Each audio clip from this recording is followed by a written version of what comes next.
खिशात हात घातला आणि हाताला फक्त तोच रिकामेपणा लागला ना.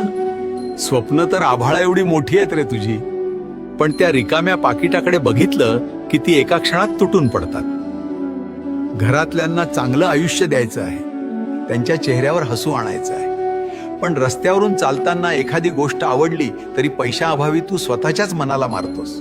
आज नको, नंतर कधीतरी घेऊ, हे खोटं सांगताना आतून तुझा जीव किती तिळतिळ तुटतो हे मला दिसतंय. जोवर तुझा खिसा रिकामा आहे तोवरच तुला जगाची खरी ओळख होणार आहे.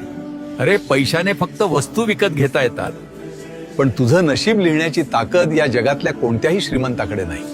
तुझा हा रिकामा खिसा मी असा भरेन की हे जग बघत राहील. फक्त श्री स्वामी समर्थचा सदैव जप करत राहा आणि ही व्हिडिओ माझ्या भक्तांपर्यंत नक्की पोहोचव. भिवू नकोस, मी तुझ्या पाठीशी आहे.